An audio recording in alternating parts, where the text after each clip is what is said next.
E vai disponibilizar quando? Exatamente. Quando a aula acabar, eu vou colocar no YouTube e vão ficar disponíveis as gravações da aula no YouTube e vou publicar um fecheiro no Fenix com links para o YouTube. Este processo demora um bocadinho, até porque há um processo de conversão que demora às vezes 20 minutos, meia hora.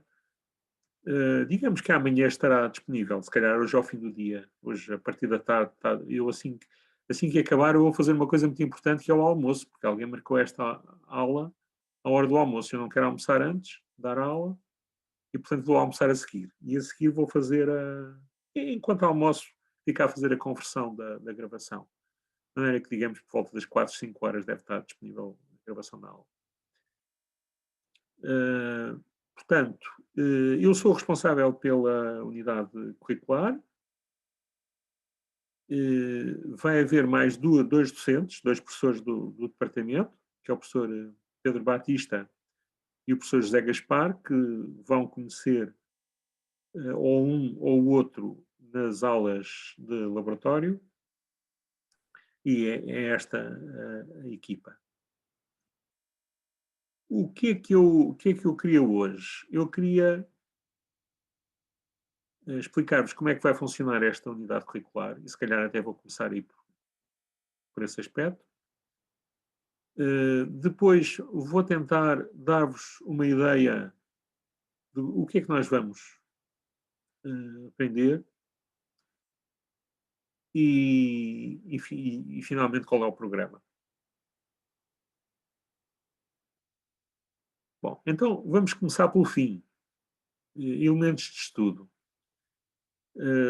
Os slides, neste momento, os únicos slides que estão no Fenix são os slides da aula de hoje. Eu estou a rever os slides, está uma tarefa, enfim, algo longa, a reescrever alguns completamente, a alterar outros ligeiramente, e vou-os colocando antes das aulas. E espero que rapidamente comece a ter bastante mais do que algumas aulas à frente. Os slides vão ficar disponíveis no Fenix e serão talvez o vosso principal elemento de estudo. Vai haver também séries de problemas que vão estar disponíveis, ainda não estão, mas eu vou colocá-las rapidamente. E depois há a bibliografia. A bibliografia, não há um único livro que siga este curso. Há vários livros sobre modelação e simulação, mas que ou põem mais ênfase num aspecto ou põem mais ênfase noutro aspecto, e isso faz com que não haja um livro com de uma maneira equilibrada, cubra tudo aquilo que o programa refere. Mas, além disso, os livros neste momento são caríssimos. De qualquer maneira, tem a bibliografia indicada no Fenix. Há mais algumas coisas que eu vou indicando em alguns slides, que são coisas complementares, mas com os slides e com as séries de problemas, eu acho que vão conseguir fazer muito bem a cadeira. Eu vou ter cuidado em escrever os slides e escrevê-los de uma maneira compreensiva. Bom, ainda no fim, não é? Isto se calhar devia estar no fim, mas eu percebo que é algo que todos querem saber, então vamos arrumar esta questão rapidamente. Como é que é a avaliação? Portanto, vai haver um exame em 2 datas. Este ano, como não é possível fazer testes presenciais durante o semestre, isso é substituído por um exame. Podem frequentar as 2 datas livremente e contar a melhor nota. Portanto, mesmo que tenham feito, imaginem que vão ao primeiro exame e têm 19, não estão satisfeitos com a nota. Então vão ao segundo exame, mas depois no segundo exame têm 12. Bom, conta ao 19, não conta ao 12. Está bem? Estou a brincar um bocadinho convosco. Mas, portanto, podem fazer os exames como quiserem, se for melhoria de nota, se estiver aprovado ou se não estiver aprovado, é irrelevante. Podem fazer os 2 exames e conta sempre a melhor nota. Depois há os trabalhos de laboratório. Há 4 trabalhos. Os 4 trabalhos têm pesos iguais, portanto, a nota do laboratório é a média dos 4 trabalhos, da nota dos 4 trabalhos. Os trabalhos são feitos em grupos de 4 ou excepcionalmente 3 alunos, mas a nota é individual. Portanto, se houver uma distinção clara do contributo de um aluno, a sua nota pode ser baixada. Ou ao contrário, também pode ser subida no caso de algum aluno. Embora o que se espera é que os alunos dentro do grupo deem uma contribuição razoavelmente igual para o trabalho. E vai haver uma breve discussão no final de cada trabalho. Isso é feito na última aula, nas aulas de laboratório, no horário das aulas de laboratório e correspondente à última sessão de cada trabalho. Há um horário, há um plano. Eu julgo que já receberam instruções do professor Pedro Batista, uma mensagem sobre as inscrições de laboratório. Portanto, as inscrições vão ser esta semana.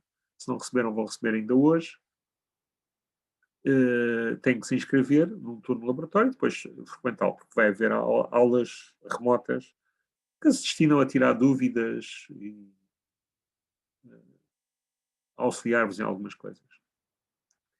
A aprovação requer que haja um mínimo de 9,3 no exame, na melhor nota do exame. Podem só fazer um exame, tem 9,3, ok, tudo bem, passaram, tem pelo menos 9,3. Portanto, é a condição de passagem e, é claro, a média final ser maior ou igual a 10, arredondada. A nota final é 70% do exame e 30% do laboratório, somado a 30% do laboratório. Alguma pergunta sobre isto? Portanto, podem sempre interromper-me. Reparem que eu não estou a ver a lista de chat, nem as vossas mãos levantadas, porque neste momento nós temos 71 alunos, o que é muito bom. Espero que continuem assim, assistam a estas aulas. E se acham que eu não estou a dar as aulas bem, digam e eu tento mudar e melhorar. Mas não desistam das aulas, é muito importante. E há em 81 alunos, portanto temos 80 e tal por cento, não é? 85% talvez dos alunos presentes hoje. Acredito que isso seja um dia excepcional. Mas, portanto, eu não vos vejo. Quando quiserem perguntar alguma coisa, interrompam. Está bem? Façam, digo, professor, ou faz favor, ou qualquer coisa. Uma questão. Diz. Nos métodos de avaliação no Fênix está que a nota do laboratório vale 0,5, vale 50% da nota. Desculpa, pois é, tens razão. Exatamente. Aqui os laboratórios têm um peso grande, não é? Eu enganei-me aqui. Muito obrigado por chamares a atenção. Portanto, isto que aqui está mal, eu vou corrigir e depois corrijo o acetato quando o publicar. É 50% da teórica e 50% do laboratório. Tens toda a razão. Parece. Mais alguma pergunta? Sim, professor. Já agora, quando é que são as datas do exame? Porque no Fênix aparece lá que tem testes. Eu vou tentar dizer-vos, mas tenho que sair daqui.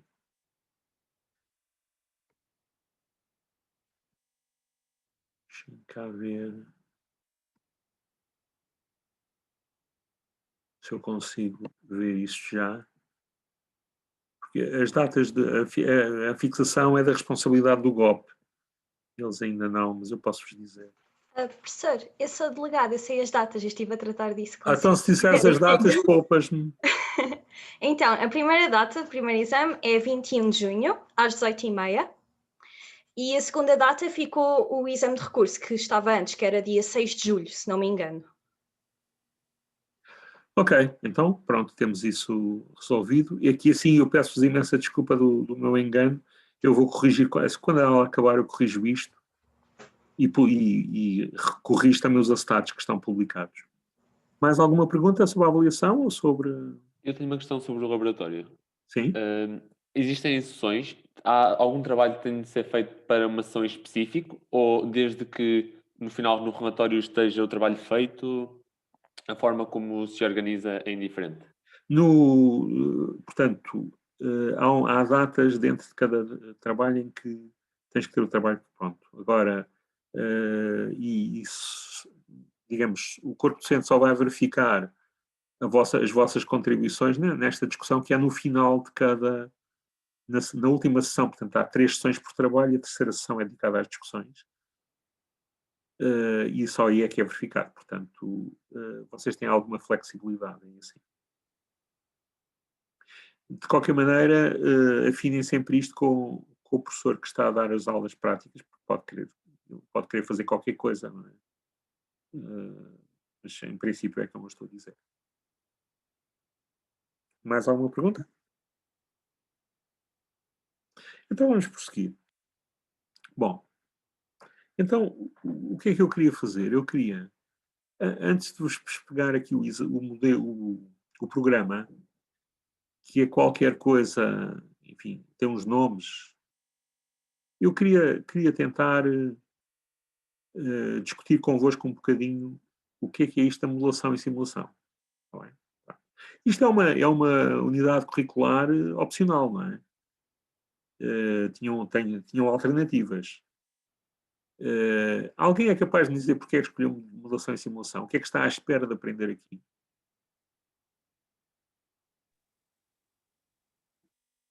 Professor, eu vou só dizer a minha opinião. Neste momento, esta cadeira no novo modelo de ensino vai passar a ser obrigatória. Então quer queiras, quer não queiras, vais para o bombeiro voluntário. Então, mas de qualquer maneira, o que é que estão à espera de aprender aqui? Não tem alternativa, não é? Portanto, não puderam escolher. Mas de qualquer maneira, o que é que estão à espera de aprender?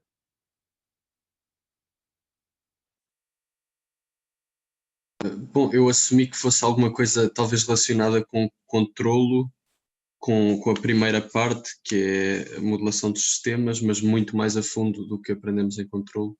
Não sei se estou certo ou não. Tem algo a ver com o controlo, mas é muito mais do que isso. Obviamente... Professor, Diz. não, diga. Faz favor, dizer. Eu estava um pouco na expectativa de que esta disciplina pudesse ser um pouco a introdução aos autómatos também. Pudesse servir de introdução. Ok. Quando estás a falar em autómatos, estás a falar em autómatos programáveis, não é? Sim. Ok. Mais opiniões? Ou expectativas? Eu acho que nesta cadeira provavelmente vamos aprender a simular sistemas reais e ver como é que ele reage se nós lhe demos uma determinada entrada e assim ver como é que ele reage utilizando o software para isso. Ok. Antes de eu comentar as vossas respostas, deixem dizer-vos uma coisa. Estas aulas, por um lado eu estou contentíssimo de estar aqui, gosto imenso de estar mesmo que seja a olhar para um quadrado preto com um nome, não é? Já é melhor do que não olhar. É uma coisa boa para mim, como professor. Nem sequer estou a falar de estar em casa ou não estar em casa. Eu preferiria muito estar no técnico, estamos num anfiteatro e olharmos uns para os outros e vermos as nossas expressões, não é? Mas não pode ser assim. Eu estou muito contente com isso. Agora, vamos tirar, com todas as limitações que este sistema tem, vamos tirar o máximo partido dele. E então, isso depende muito de vós. Não tenham medo de falar. Não tenham medo de dizer as neiras. Ninguém vos vai avaliar aqui no sentido de dizer, pá, aquele tipo é um burro. Então, o fulano vai dizer uma coisa destas. Não é? Eu tive um amigo meu que se calhar virá a ser vosso professor, talvez. Ele dá cadeiras no mestrado. E o irmão dele, quando foi fazer exame de condução, na primeira aula de condução que teve, a primeira aula, eu nunca tinha tido aulas nenhumas de condução. O instrutor virou-se para ele com um ar muito ofendido e disse assim: o senhor se fizesse isto no exame, chumbava. Assim, com um ar de censura.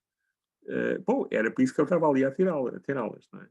Portanto, é óbvio, há um momento em que nós vamos precisar de avaliar o que é que cada um vale. não é? E esse momento está muito bem tipificado. São os testes, são as discussões, a avaliação dos trabalhos que entregam.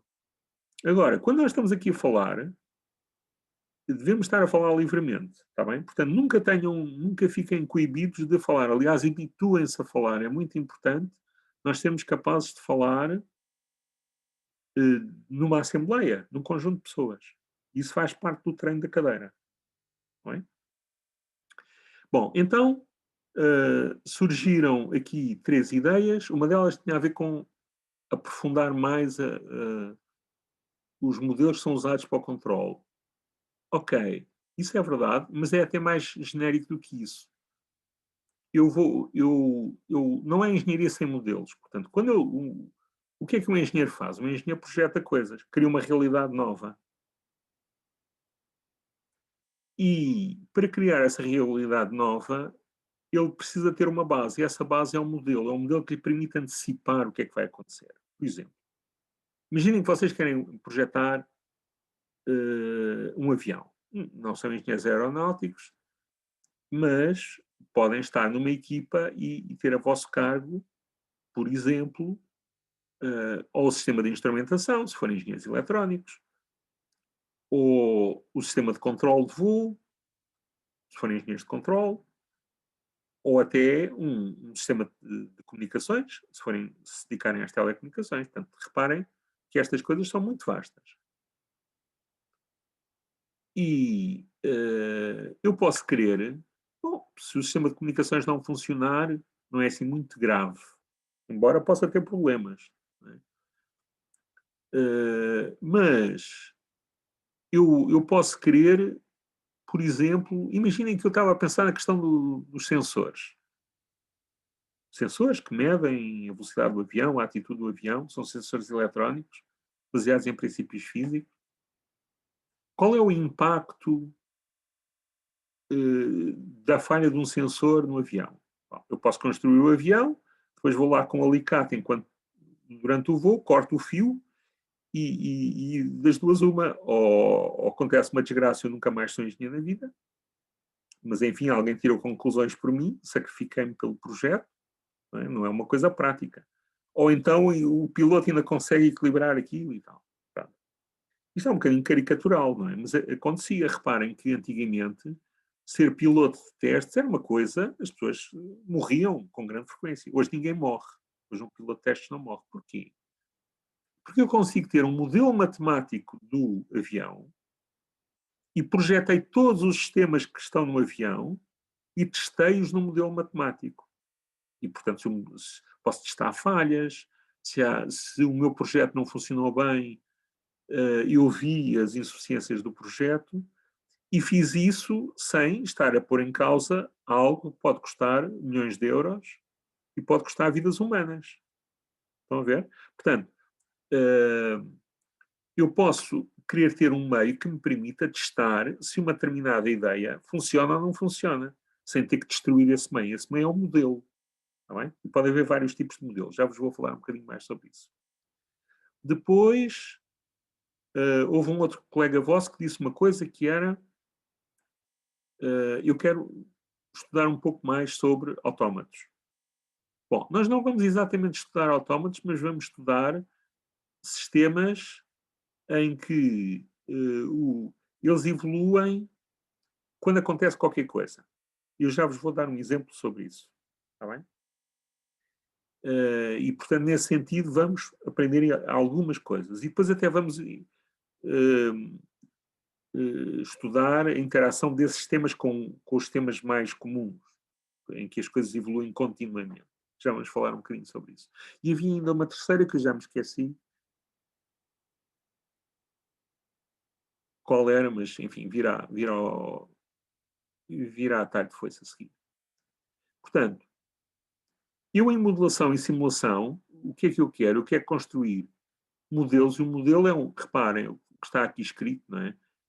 É um outro sistema mais simples, e pode ser um sistema matemático, mas pode não ser matemático, já vos vou dar alguns exemplos.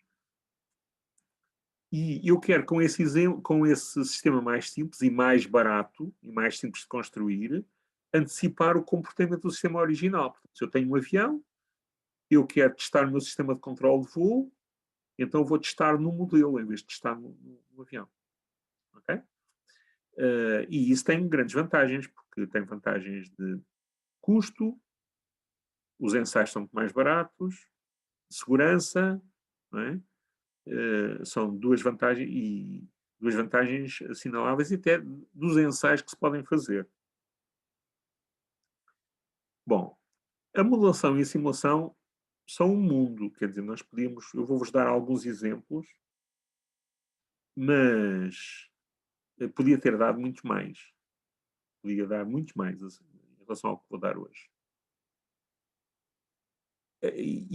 Vão ver que há muitas coisas que só por si requeriam, não era uma unidade curricular, eram várias. E, no entanto, nós vamos cobrir isso tudo. Por exemplo, métodos numéricos para integrar os modelos matemáticos, vão ser equações diferenciais, nós percebemos como é que resolvemos equações diferenciais numericamente. Vamos falar um bocadinho sobre isso. Só esse assunto é um tema que dá para uma licenciatura.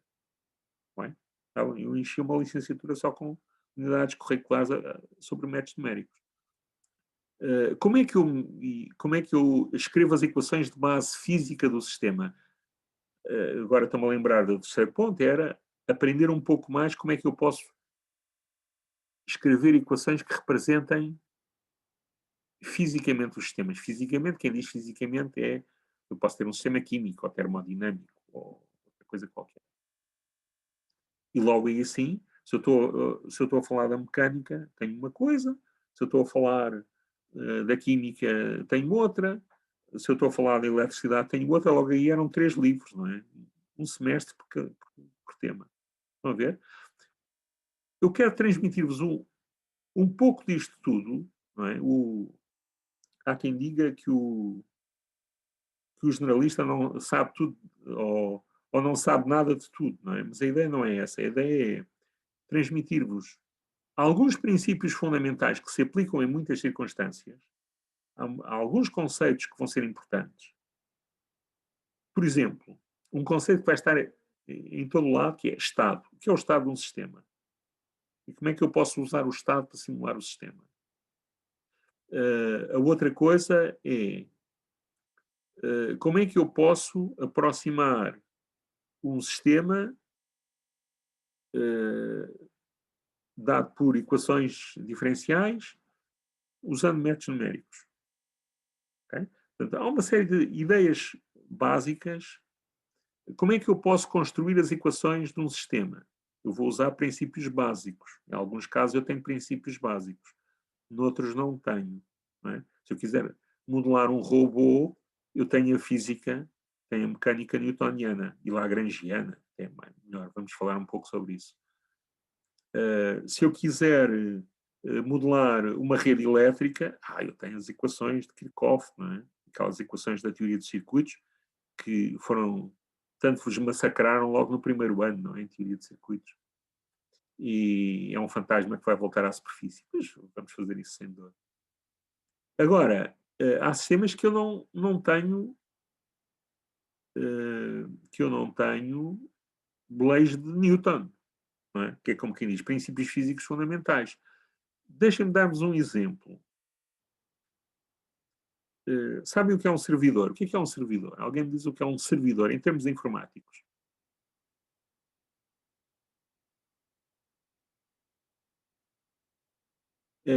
Um servidor é aquilo que nós estamos neste momento a usar. Não é? É o quê? É um computador que estabelece a ligação entre computadores. Não é? Pode ser o computador físico ou pode ser o software que lá está. E há vários programas. Um deles é o Apache, há o Mercury da IBM, enfim, há uma série de programas que o que eles fazem eles estão ligados à rede informática e recebem pedidos de ligação e estabelecem estas ligações quando é possível. Mandam mensagens, por exemplo, lá para o outro. E dispõem de parâmetros.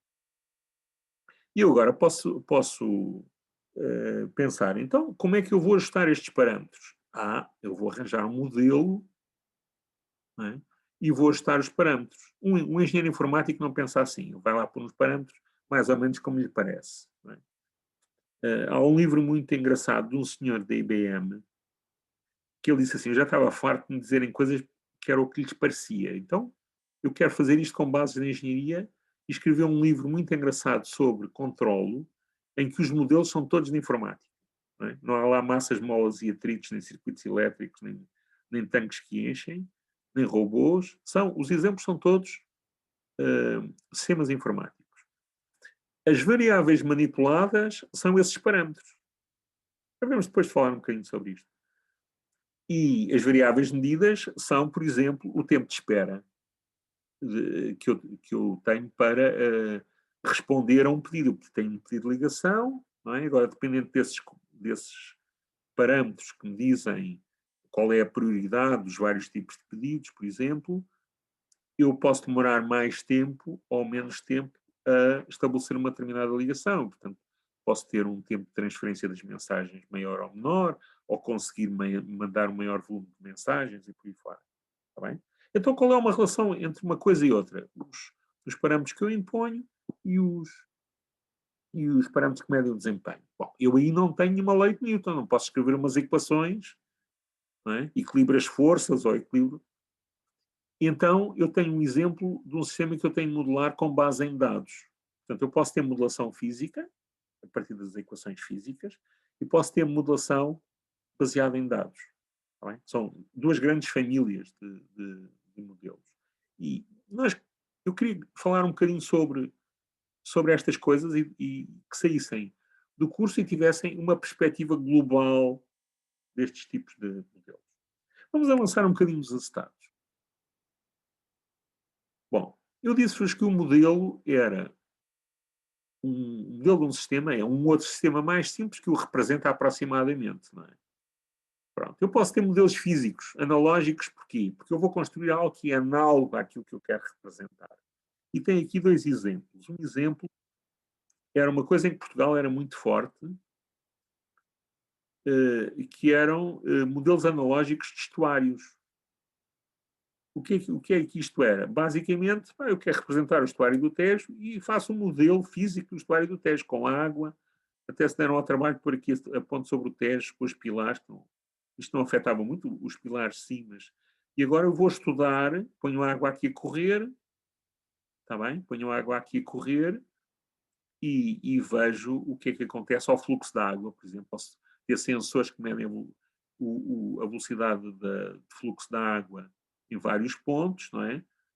E tenho um modelo que me diz, se eu fizer aqui uma parede ou algo que interrompa o fluxo da água, o que é que acontece, não é?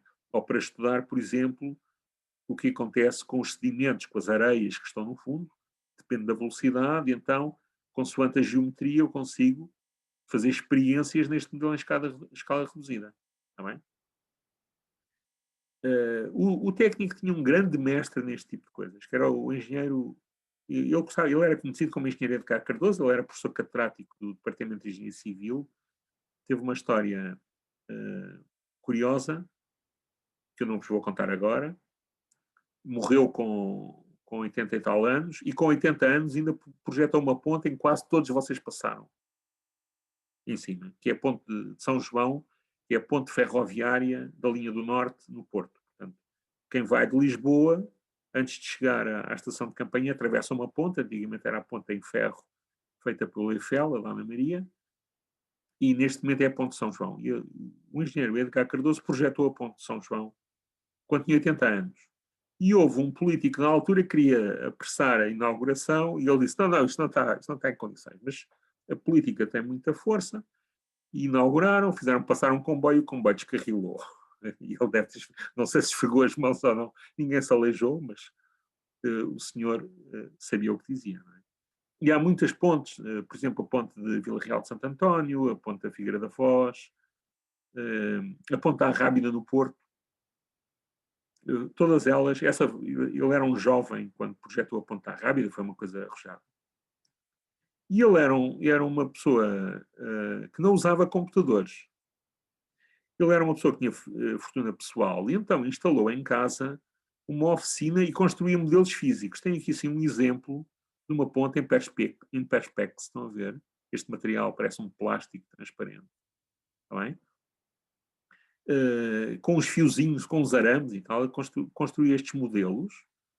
Depois instalava sensores que permitiam ver as tensões. Os sensores, aqui neste caso, não sei se já ouviram falar nos extensómetros, que são umas resistências que vêm numas folhinhas de papel e que são coladas numa parede, tá bem? E aquilo mede extensões da parede. Imagina o que é uma parede de betão a mexer-se. A gente olha para lá e não vê nada. Mas essas variações micrométricas são sentidas porquê? Porque a resistência elétrica vai variando o seu comprimento e há uma variação da resistência elétrica. Tá bem? Então, se eu instalar os tensómetros, que é basicamente uma resistência elétrica, num instrumento de medida, uma ponte de Wheatstone, não sei se já ouviram falar. Já ouviram falar nas pontes de Wheatstone? Uma ponte de Wheatstone? Não. Não? Não. É um conjunto de 4 resistências em que 3 são de precisão e a quarta é aquela que eu quero medir. E se eu impuser uma certa tensão e medir uma corrente, eu consigo ter uma imagem daquela resistência. Está bem? E isto é muito usado para monitorizar obras de engenharia civil, para ver se as tensões que estão ali causam deformações que não são visíveis ao olho nu, não é? Estão dentro do aceitável ou não. Então, o professor Edgar Cardoso construiu estes modelos, instalava lá os extensómetros e fazia umas contas com a máquina de calcular. Eu não usava computador, mas usava a máquina de calcular de bolso, uma máquina científica. E com base nestes modelos à escala, ele projetou pontes que foram pioneiras em todo o mundo. Por exemplo, a ponte da Rábida acho que bate um recorde do maior arco. Durante muitos anos bateu o maior arco entre margens e coisas assim. Pronto. Reparem que isto é caro, não é? É preciso ter uma oficina, nem todos temos o poder económico, nem a habilidade. Eu se tivesse a oficina do professor Edgar Cardoso, se calhar não tinha a habilidade experimental para fazer estas coisas, não é? Mas tenho outros problemas. Deixem-me dar-vos aqui um exemplo. Em 1978, houve uma grande tempestade. Vem aqui a fotografia à esquerda e vêm as ondas e vem lá um risco aqui ao fundo. Era um molho a oeste de Sines, isto é o Porto de Sines. Está bem? Aqui à direita, vem como esta não é uma fotografia do molho, mas é uma fotografia que mostra como é que ele estava construído. Portanto, ele estava construído com estes elementos de cimento que têm 4 bicos, são os tetrápodes, que são lá metidos uns nos outros, e aquilo forma esta ponta. Aqui eles estão embrincados uns nos outros, aquilo é deitado para ali com guindastes, não é? E o Laboratório Nacional de Engenharia Civil fez um estudo e concluiu que o molho oeste era resistente a ondas de 30 metros de altura. Bom, em 1978 vieram umas ondas com 17 metros de altura, portanto quase metade, um pouco mais de metade, e destruíram o molho. E houve um escândalo, não é? Porque então o Laboratório Nacional de Engenharia Civil diz que aquilo resiste a ondas de 30 metros e aquilo vai toda a vida com ondas de 17 metros, não é? Pronto, qual era a questão que estava aqui em causa?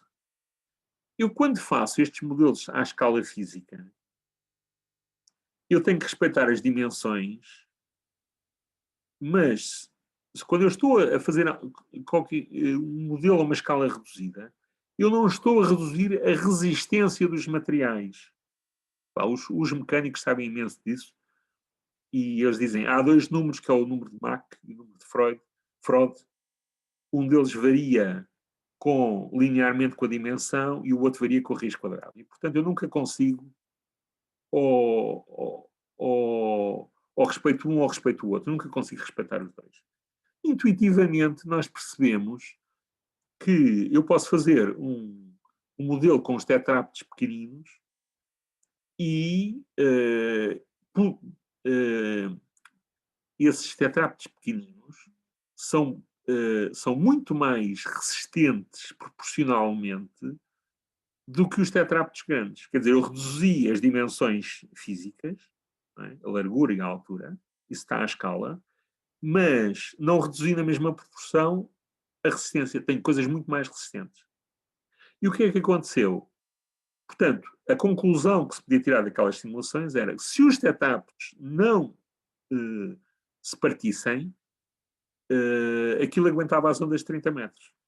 O que acontece foi que os tetrápodes se partiram todos, pulverizaram-se. O mar começou por partir estas peças de betão. Não é? A partir daí, assim, aquilo ficou uma espécie de areia e o mar levou aquilo tudo. Ok? Portanto, estes modelos físicos, que são ainda hoje usados, têm esse problema. Nós temos que perceber o que é que estamos a simular.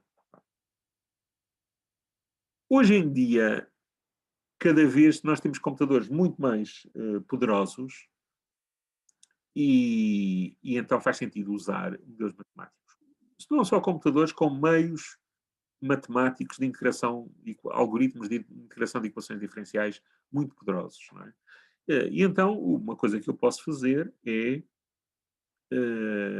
por exemplo, no caso da simulação de um estuário, não é? Então, a ver aqui assim, eu consigo simular o campo de velocidades da água. Estão a ver estas setinhas aqui. Está bem? E, inclusivamente, isto são coisas que são simulações muito pesadas, quer dizer, preciso ter um computador muito poderoso a correr durante muito tempo. Não é? Mas consigo, inclusivamente, simular marés por aí fora. Está bem? É óbvio, quando eu tenho modelos matemáticos, eu tenho uma grande flexibilidade. Quer dizer, posso mexer o software, não preciso ter um hangar enorme, preciso ter um sítio que tenha ao computador. Se o computador for muito grande, se calhar ele tem que ser um computador especial, está numa sala refrigerada. Mas isto não é nada que se compare com ter um hangar com centenas de metros quadrados, onde faço lá um modelo físico. Não é? Nós vamos nos concentrar na construção de modelos matemáticos. Sobretudo aqui sim. Porque, dadas as características do vosso curso, por um lado, mas por outro também a evolução, são os que são... É com eles que haverá a maior probabilidade de terem interação. Também há modelos híbridos. Eu, às vezes, tenho certas partes do sistema feitas fisicamente e outras partes feitas com software. Também posso fazer isso. Mas nós vamos nos centrar nos modelos matemáticos. Bom, então, podem estar a perguntar porque é que está aqui esse monopólio, não é? Eu sempre joguei um monopólio com a Rua Augusta e com as estações de São Bento e Companhia, mas agora as versões novas do monopólio têm uns nomes esquisitos que eu nunca me entendo com eles. Perdeu a piada. Mas acho que toda a gente que está aqui... Há aqui alguém que nunca não saiba pelo menos o que é o monopólio, como é que é o jogo do monopólio. Portanto, toda a gente, se não jogou monopólio, tem ideia como é que isto se joga. Portanto, eu tenho uma casa que começa na casa da partida, onde é que ela é aqui, não é? Aqui neste canto superior direito. Acho que é abaixo. Onde é aqui? É aqui. Está aqui, partida. Canto inferior direito. Ok? Estava a achar estranho estar ali o polícia vai para a prisão. E agora eu lanço 2 dados, não é? E agora, consoante o número de dados, eu vou avançar. Por exemplo, imaginem que saíam 3 nos dados, eu avançava 1, 2, 3, ia parar aqui, que deve ser a Fernando Magalhães ou coisa que valha, não é? Se fossem 5, ia parar aqui uma estação. E depois lanço outra vez os dados e avanço a partir daí. E agora acontecem coisas, ou tenho que pagar rendas, ou tenho que pagar multas, ou recebo dinheiro. Este sistema é diferente, é muito diferente, por exemplo, se nós tivéssemos um circuito elétrico, o que é que acontece? Imaginem que tinham um circuito RC e aplicava uma pilha de 9 volts à entrada da resistência. Tá bem? E o condensador ia carregar. Certo? E conseguem construir um modelo para isto, não é? São as leis de Kirchhoff, mais a característica da resistência do condensador, e escrevem uma equação diferencial e conseguem integrá-la. Quer dizer, se eu vos pedisse para escrever a equação, não conseguiam agora. Mas com mais dinheiro lá. Não é? o que é que acontece no caso do circuito RC? O sistema está a evoluir com o tempo. Não é? Ao fim de 1 segundo, eu tenho uma carga do condensador, ao fim de 2 segundos tenho outra carga e por aí fora.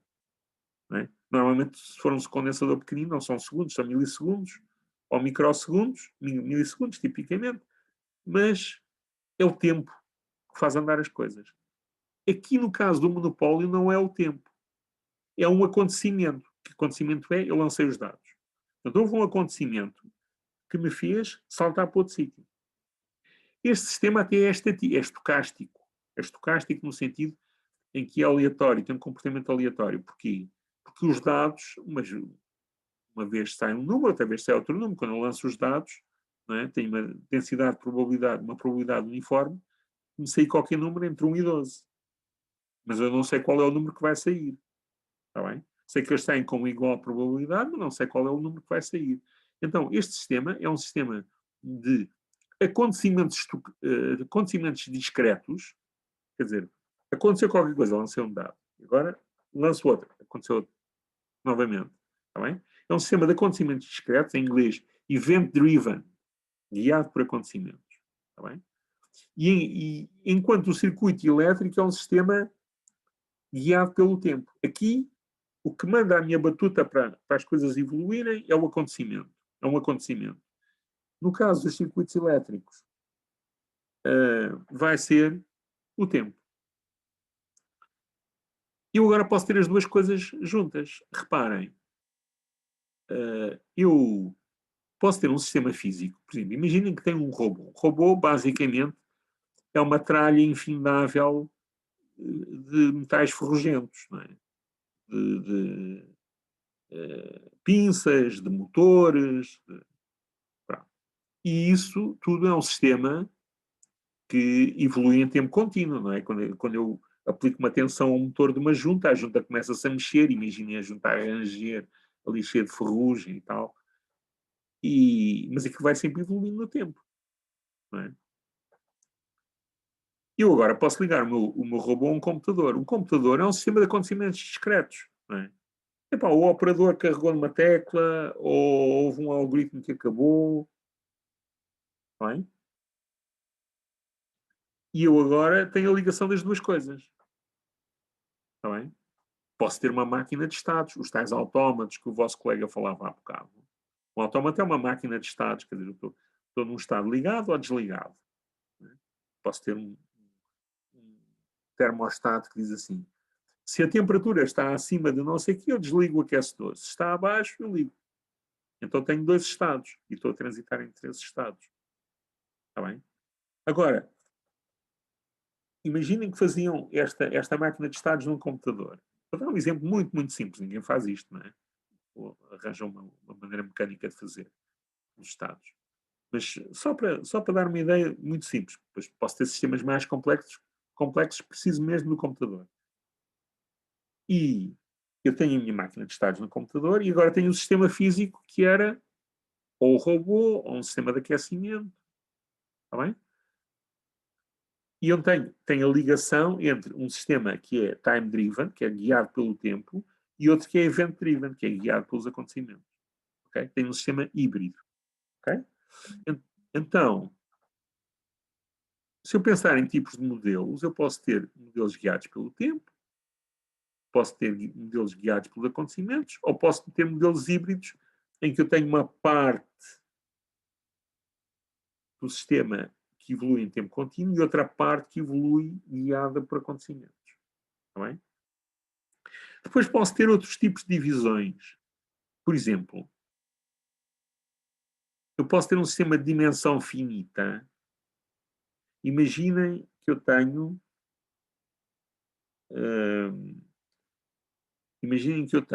uma bola, um quadradinho, um cubinho, está bem? Um cubinho de um material qualquer, que desliza em cima de uma superfície. E o cubinho é tão pequenino que eu desprezo as dimensões do cubinho e aquilo para mim é um ponto de material. Ele é caracterizado por uma posição e uma velocidade. Tá bem? É o estado do cubo. Tá bem? E eu posso escrever 2 equações que basicamente são a derivada da posição é igual à velocidade e a derivada da velocidade é igual à força aplicada ao cubo. Está bem? A força é uma força externa e tem duas equações diferenciais. Só tem duas, é um número finito de equações. Portanto, posso ter sistemas de dimensão finita. Neste caso, a dimensão era 2. Agora imaginem que eu tenho uma barra flexível. Uma régua. Imaginem uma régua e a régua é flexível.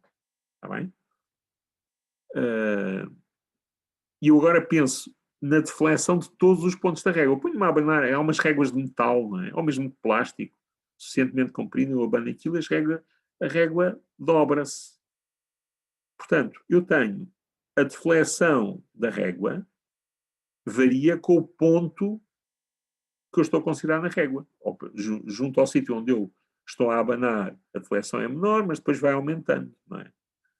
Até posso se em vez de ter uma régua, tivesse, por exemplo, um fio, não é? Eu podia abanar aquilo e podia ter coisas, zonas do fio ir para cima, outras aí para baixo, se fosse uma corda vibrante, não é? Aí eu caracterizo o sistema por a posição de todos os pontos, não é? Vão para cima, a posição e a velocidade, pensem aquilo como pequenas massas. Agora, quantos pontos é que há? É um número infinito, não é? Então tenho um sistema de dimensão infinita. Eu posso aproximar um sistema de dimensão infinita por um sistema de dimensão finita. Era dizer assim, a régua entre 0 e 1 centímetro é como se fosse uma massa. Depois entre 1 e 2 é outra massa e por aí fora. Então se tivesse uma régua de 40 centímetros, eu tinha uma coisa que era 40 posições mais 40 velocidades, tinha dimensão 80. Estão a ver? Era finito. Estava a aproximá-la para um modelo finito. Mas a régua em si, com rigor, eu posso descrevê-la por uma equação às derivadas parciais, partial differential equation, por isso é que eu pus aqui a sigla em inglês. E a dimensão infinita. Tá bem? Nós vamos falar um bocadinho sobre as coisas de dimensão infinita, mas vamos sobretudo falar das de dimensão finita. Tá bem? Depois eu posso ter uma outra coisa, que é o tempo contínuo ou o tempo discreto. Ok? O que é o tempo contínuo? O tempo contínuo é a nossa noção do tempo, não é?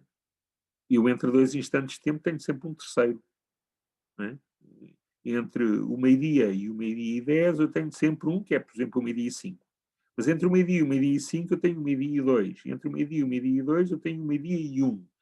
E entre o meio-dia e o meio-dia e 1 eu tenho o meio-dia e 30 segundos e por aí fora. Portanto, eu tenho sempre qualquer coisa lá no meio. O tempo é uma variável contínua. Não é? Eu posso pensar, por exemplo, na temperatura de um sistema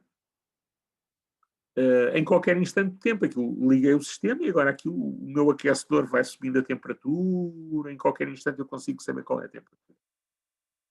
Mas eu agora posso pensar, ok, eu só me vou preocupar com a temperatura de minuto a minuto.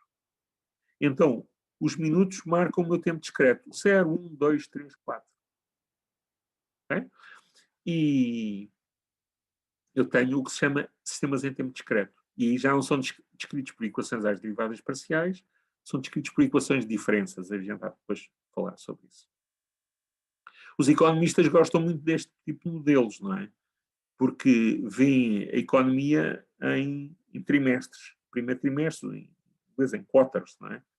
O primeiro trimestre, o segundo trimestre, pensam nas variáveis económicas, o PIB, os impostos recolhidos, o investimento, por aí fora, o consumo, não é? E veem aquilo no primeiro trimestre, no segundo trimestre, no terceiro trimestre. Embora eu pudesse pensar no que é que está a acontecer na economia em cada momento, não é? Mas tipicamente eu só consigo medir naqueles instantes e é aqueles os economistas pensam. Não é? Portanto, há sistemas que são intrinsecamente discretos até. E eu posso escrever um sistema matemático que seja discreto, em tempo discreto. Não posso inventá-lo. Não é? E reparem também que eu agora posso ter sistemas híbridos em tempo contínuo, sistemas híbridos em tempo discreto e por aí fora. Posso começar a combinar estas coisas. Nós, ao longo do curso, vamos tentar ver como é que estas coisas são. Vamos avançar um bocadinho. Portanto, eu posso ter muitos exemplos de sistemas aqui otimização da produção de energia num campo de coletores solares. Não é? Neste momento, a maior parte dos sistemas de energia solar são fotovoltaicos. Aqui tem um térmico. Não é? Eu tenho estes espelhos parabólicos que concentram a luz solar ali naquele tubo que está ali a passar. Naquele tubo passa lá um líquido, aquecem o líquido, e depois esse líquido chega a temperaturas na ordem das centenas de graus, tipo 450 graus, 500 graus, e é usado, por exemplo, para vaporizar água, serve para produzir energia elétrica numa turbina, por exemplo. Não é? Qual é a vantagem da energia térmica em relação à fotovoltaica? É que eu possa armazenar energia sob a forma de calor. Não é? Em Sevilha, há duas grandes centrais fotovoltaicas, térmicas solares, não fotovoltaicas, portanto térmicas solares, que dão energia para Sevilha à noite. Não é? E são ao sol de dia. Não é? A gente só recebe energia do sol durante o dia, mas o que é que elas fazem? Armazenam este líquido que está a ser aquecido em grandes depósitos e durante a noite tiram o líquido aquecido e geram vapor para as turbinas usando a energia que foi acumulada assim. Não é? Um dos grandes problemas da energia elétrica não é a falta de energia elétrica. É nós temos a energia elétrica quando precisamos dela.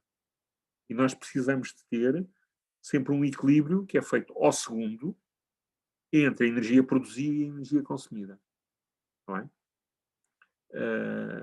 E isso levanta problemas, porque se eu quiser usar as energias renováveis, se for fotovoltaico, aquilo tem que ser consumido imediatamente. Ou então tem que ter baterias químicas.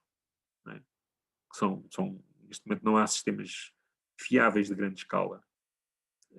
Posso armazená-la sob a forma hidráulica, bombear água para barragens que estejam em altitude. E depois, quando preciso de energia, deixo sair a água da barragem para passá-la para a turbina. Estes sistemas de energia solar térmica têm esse interesse de permitir acumular energia, armazenar energia. E reparem, aqui assim o que é que interessa? É a temperatura daquele líquido que passa ali dentro, não é? Naquele tubo que a gente só está a ver aqui um bocadinho. Essa temperatura satisfaz um modelo que eu posso pensar na temperatura em todos os pontos do tubo. Não é? Isto aqui é uma coisa que terá o quê? Até ali 50 metros, depois mais outros 50 metros. Não é? Eu tenho aqui assim, de 0 a 50 metros, eu tenho a temperatura do fluido que lá está a passar. Portanto, se eu quiser caracterizar a temperatura, tenho que pensar no ponto onde estou a medir a temperatura e no instante em que estou a medir a temperatura. E agora posso considerar todos os pontos. Tenho um modelo distribuído, descrito numa equação às derivadas parciais, porque eu tenho que considerar derivadas em ordem ao tempo, mas também em ordem ao espaço. Okay? Ou então posso dizer assim, vou fazer uma aproximação e penso na temperatura aqui à entrada, depois ao fim de 2 metros aqui neste ponto, depois ao fim de 4 metros e por aí fora. E então eu só penso nestas temperaturas e faço uma aproximação com o modelo de dimensão finita. Não é? Este sistema é engraçado e ilustra uma coisa que eu vos disse. Quer dizer, eu quero que aprendam alguns princípios básicos. Eu tenho um óleo a passar. Então, se eu escrever estas equações, isto é muito parecido com o fluxo do tráfego numa autoestrada, em que eu tenho a densidade de carros que estão a passar. Não é? E as equações são muito parecidas. Se nós percebermos umas, percebemos as outras. E isso tem a ver com o facto de eu querer que sejam capazes de... obviamente não vão pensar em todos os possíveis modelos, mas um dia mais tarde estão numa equipe interdisciplinar e conseguem facilmente, com o que aprenderam nesta cadeira, nesta disciplina, estudar um pouco mais e integrar-se numa equipa ou de biólogos, ou de economistas, ou de engenheiros de tráfego, ou de engenheiros robóticos, por aí fora, consoante o caso. Uma outra área em que eu posso pensar em modelos biomédica. Não é? Uh, eu tenho aqui um exemplo, é a infecção pelo HIV-1, que dá o síndrome que é a SIDA. Não é? O que é que acontece? Alguém tem alguma ideia de como é que o HIV atua? O vírus HIV atua? O que é que ele faz? Por exemplo, pode-se morrer de HIV? Não. Eu acho que ele só. Então, e porquê é que não se pode morrer de HIV? Normalmente as pessoas com HIV normalmente morrem tipo, quando têm uma. Tens que falar um bocadinho mais alto. Desculpe. Ok. É o Diogo, não é? Sim, consegue-me ouvir? Mas baixinho, fala um bocadinho mais alto. Ok.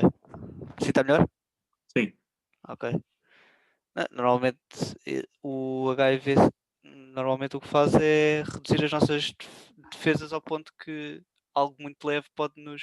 Exatamente. E tens ideia como é que ele faz isso? Como é que ele reduz as nossas defesas?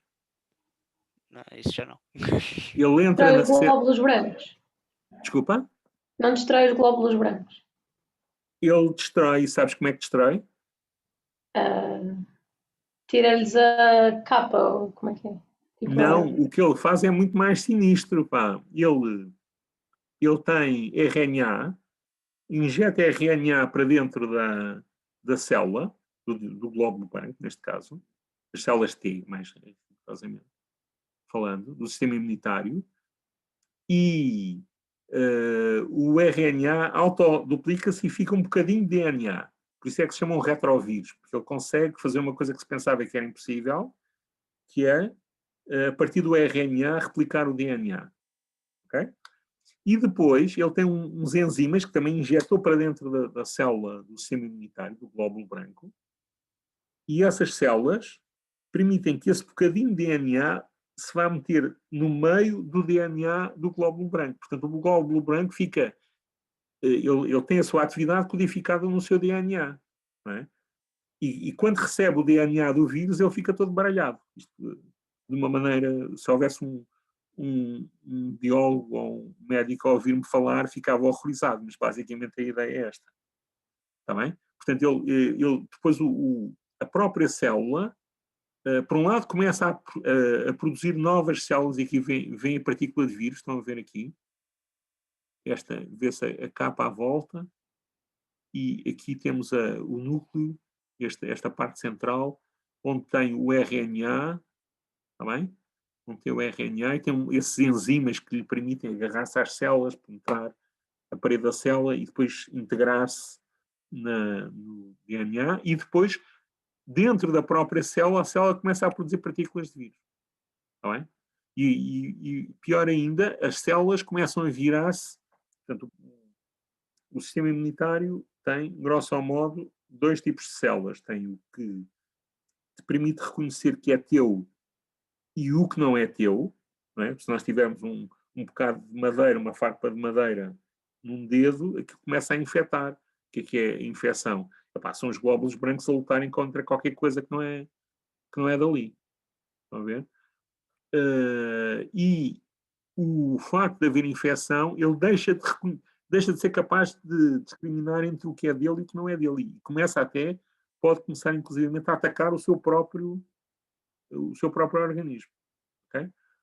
Pronto. E é possível modelar estes mecanismos. E agora pergunto-vos assim, como é que acham que eu posso modelar isto?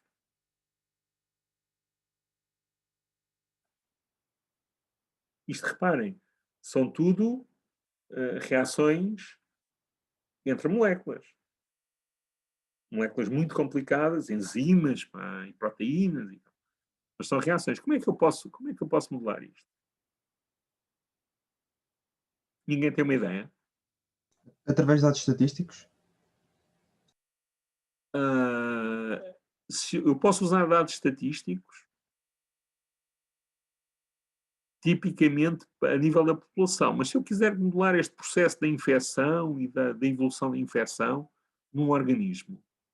Mas eu acho que os modelos dependem do que se pretende analisar em específico, porque podemos simplificar este processo e agora, se queremos estudar o número de células infectadas, vamos para um modelo. Se quisermos estudar outra coisa, vamos para outro. Ok, estás a dizer uma coisa muito importante, não é? Tenho que simplificar, não é? Um caminho era, eu podia estudar as reações bioquímicas todas, é um trabalho, porque tens muitas coisas, não é? Tens muitos produtos químicos lá metidos pelo meio. Eu podia estudar descrever equações para as concentrações de cada um deles, fazendo equilíbrios de massa e ver as taxas de reação. Mas também posso simplificar e aí contar as células infectadas, as partículas de vírus e por aí fora. Ias dizer mais qualquer coisa? Acho que não, acho que era mais ou menos isto que eu queria dizer. Ok. É um pouco assim. Imaginem que têm um circuito RC. Um circuito RC e eu agora ponho para lá um transistor ligado de uma certa maneira. E eu consigo escrever as equações para aquilo, não é? Sei as características do transistor e tenho uma resistência, tenho um condensador e tal, consigo, se olhar para o circuito que consigo escrever as equações.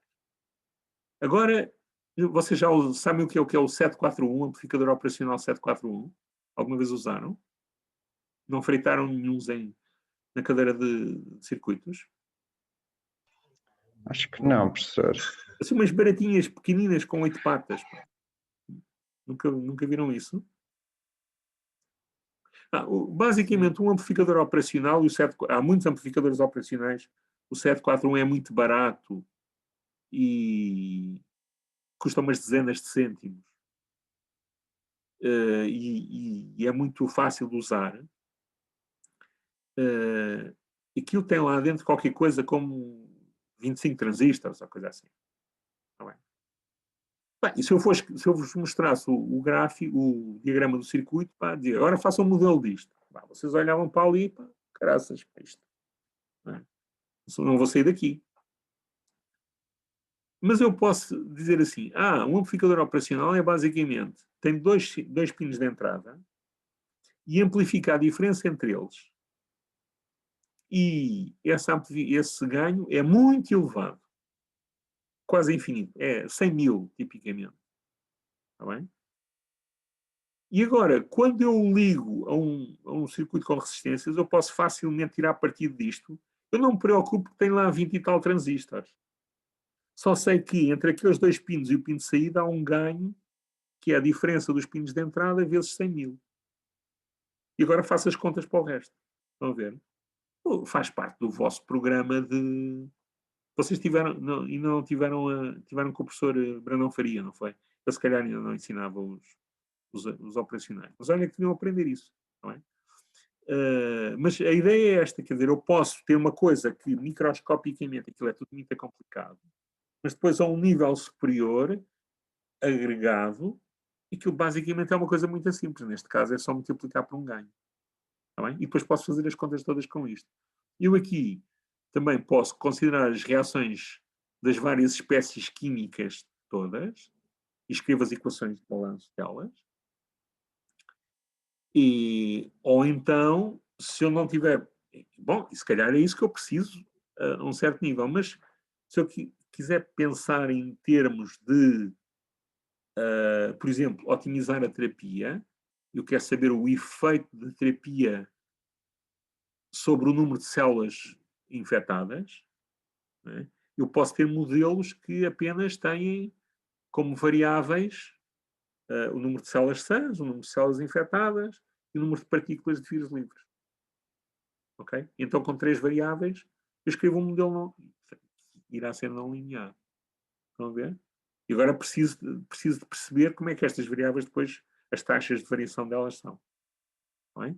Mas, portanto, posso modelar a vida. Qual é que acham que é um grande problema quando eu começo a construir modelos de vida? Que dificuldades é que eu posso ter? Dificuldades para modelar sistemas vivos.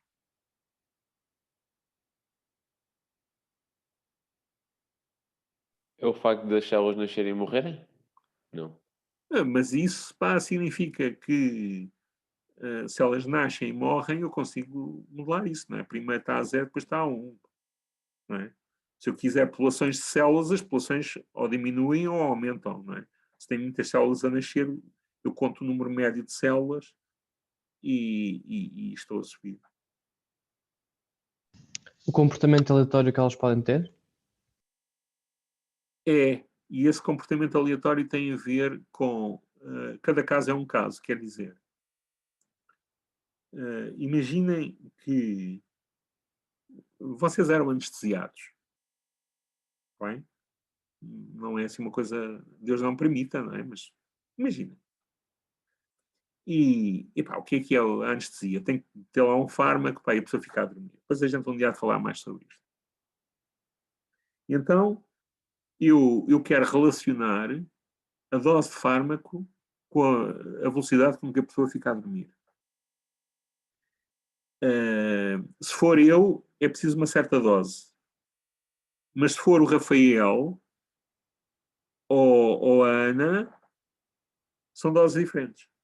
Mas eu agora preciso de uma certa dose, amanhã ou daqui a 6 horas preciso de outra. Quer dizer, é a variabilidade. Estão a ver? Portanto, os modelos têm parâmetros, esses parâmetros são altamente incertos. Isso é que é a grande dificuldade. Portanto, eu não consigo escrever um modelo para a infecção de HIV que dá para todas as pessoas em todas as ocasiões. As equações são as mesmas, mas depois os parâmetros que entram lá são diferentes. Os valores das resistências, se quiserem, e dos condensadores são diferentes. Está bem? Ok. Então,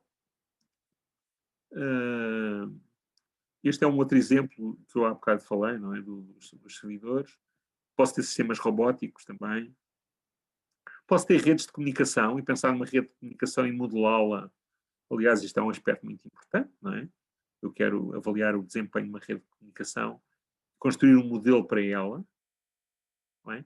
E aqui eu tenho coisas que entram nos sistemas de acontecimentos, e os sistemas de acontecimentos chegou uma mensagem ou foi emitida uma mensagem. E, portanto, eu posso ter uma série de exemplos, eu podia continuar por aqui fora, mas vou parar aqui. Eu agora quero tirar conclusões do modelo. Há algumas conclusões que eu vou ser capaz de tirar olhando para as equações do modelo em casos simples. E isso nós vamos tentar fazer. A partir do momento em que eu construí o meu modelo, que é um sistema de equações diferenciais ou diferenças, eventualmente com máquinas de estado, com os tais autómatos lá misturados, não é? Eu quero simular. Simular é o quê? É integrar as equações para obter as variáveis no tempo, a maneira como as coisas evoluem no tempo. Isto é que é a simulação. Não é? Eu posso ter... Há pacotes de software para simulação. Eu posso escrever o meu próprio software em casos simples. Tipicamente, em casos mais complicados, eu vou ter que usar...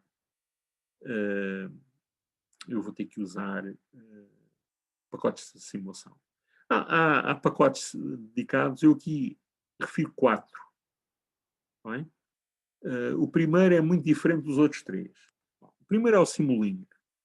E basicamente o que é que eu faço no Simulink? Nós depois vamos ver isto com muito detalhe. No Simulink eu tenho blocos que são integradores, ganhos, pontos de soma, e tenho umas coisas para injetar sinais. Aqui tenho um gerador de sinais e aqui tenho um osciloscópio para ver os resultados. E agora eu represento as equações do sistema. Portanto, eu tenho que escrever as equações, e são equações diferenciais, embora apareçam aqui integradores. Como é que com um integrador eu faço uma equação diferencial? Vamos depois ver isso, mas só para vos dar uma ideia. Se eu tiver aqui esta variável, imaginem que isto era uma posição. Antes do integrador eu tenho a derivada da posição. Não é? E esta é igual àquela, portanto. A derivada desta variável é igual à saída deste integrador. Já tinha aqui uma equação diferencial. A derivada desta variável que sai aqui deste primeiro integrador, a derivada está aqui antes do integrador, é igual a quê? É igual a 3 vezes ela própria, mais 2 vezes aquela outra, mais este sinal que tinha daqui. Estão a ver? E tenho outra equação. Portanto, no Simulink, eu tenho que ter equações diferenciais e escrevê-las. Também podem ser equações de diferenças. Depois vamos ver isso. E depois represento-as em bloco. E agora o sistema faz a simulação disto. Mas posso ter outras coisas, como o Modelica, E no Modélica a filosofia é diferente. Eu tenho elementos que constituem as coisas. Olha, o que é que eu tenho aqui assim? Tenho, eu nem sei que bichos são estes, mas acho que são diferenciais mecânicos. Posso ter circuitos elétricos, posso ter, aqui há vários circuitos elétricos metidos ao... Posso ter autómatos, as máquinas de estado, autómatos. Tá bem? E tem uma biblioteca de circuitos físicos, compressores, aquecedores, sistemas de troca de calor e por aí fora. E agora eu construo o sistema fisicamente tal como ele me aparece à frente. Tá bem? E o Modélica interpreta esta construção física e constrói ele próprio as equações. Isto tem vantagens e tem inconvenientes. Por um lado, a gente nunca sabe bem o que é que lá está a meter dentro. Por outro, é tudo muito mais fácil, não é? Quer dizer, porque eu posso não ter o elemento físico que eu queria meter. Está bem? Mas o Modélica, por exemplo, é uma coisa altamente... Infelizmente, nós não temos uma licença disto, não vamos poder usar, mas é altamente popular. Do tipo da Modélica, há este EZ5, que foi desenvolvido pela Boeing, que também eu tenho elementos físicos, e basicamente eu faço uma construção, portanto tenho icons, e agora arrasto os icons para aqui e faço uma construção dos elementos físicos. Está bem? Reparem que isto é completamente diferente do que estar a escrever equações com integradores e por aí fora. Um caso particular é o SPICE. Não sei se já usaram alguma vez o SPICE. O SPICE tem a mesma filosofia do Modélica, mas é para circuitos eletrónicos. Portanto, tem uma biblioteca com vários tipos de transistores, resistências, condensadores, fontes de tensão, fontes de corrente. E agora desenho o circuito tal como ele é. E posso depois fazer simulações, que é como se estivesse a fazer um ensaio numa bancada. Está bem? Portanto, existem estes pacotes de simulação. Nós não estamos num laboratório, não sei quais de vós é que têm acesso ao Simulink ou não. Os trabalhos, de qualquer maneira, foram preparados para apenas haver acesso ao MATLAB, e o MATLAB todos têm acesso em casa através da licença de campos do técnico. Bom, então, qual é o objetivo da disciplina? O objetivo da disciplina é, se nós pensarmos nesta cadeia, que é, eu tenho o sistema real, a partir do sistema real eu construo as equações do modelo que me traduzem a evolução no tempo, das posições, das temperaturas, das massas, por aí fora. E agora eu integro as equações do modelo, usando, por exemplo, software em computador, está bem? E vejo os resultados e faço uma análise, está bem? Portanto, desde o sistema real à simulação. E agora eu posso responder a perguntas que é, se eu mudar aqui qualquer coisa no sistema real, o que é que acontece aqui? Reparem que o sistema real pode ter um computador acoplado. E eu digo assim, se o meu sistema de controle, por exemplo, é diferente, o que é que vai acontecer aqui? Mas a minha ênfase vai ser mesmo no sistema. Está bem? E, portanto, nós vamos ver como é que conseguimos construir as equações do modelo, como é que conseguimos representar essas equações num programa de computador e como é que nós podemos analisar o resultado dos modelos. É o que nós vamos ver nesta cadeira. Está bem? E só para terminar, quais são os grandes capítulos? Portanto, eu vou dar primeiro uma vista de olhos global sobre modelos e simulação. Portanto, vai ser uma espécie de esta aula, mas mais detalhada. Depois, vamos fazer aqui uma coisa que tem a ver, uma espécie de revisão de conceitos de teoria de sistemas. A partir do momento em que eu tenho um modelo, vamos fazer a análise do modelo, no caso linear e não linear. E depois vamos dedicar bastante tempo a construir modelos de base física. Quem diz física, diz química, diz termodinâmica, diz elétrica. Não é? E posso ter uma ou outra alternativa que são os tais modelos baseados em dados. Eu observo dados e agora faço uma aproximação e construo modelos a partir dos dados. Então, são as duas grandes abordagens de construção de modelos. Depois vamos dedicar um capítulo aos sistemas de acontecimentos discretos, às tais máquinas de estado. ou autómatos, aos sistemas híbridos, em que eu tenho sistemas contínuos e sistemas discretos, falar um bocadinho sobre sistemas distribuídos, vai ser mesmo muito pouco, e eventualmente também um bocadinho sobre métodos numéricos, e também vai ser muito pouco. Alguma pergunta rápida? Temos ainda uns minutinhos. Então,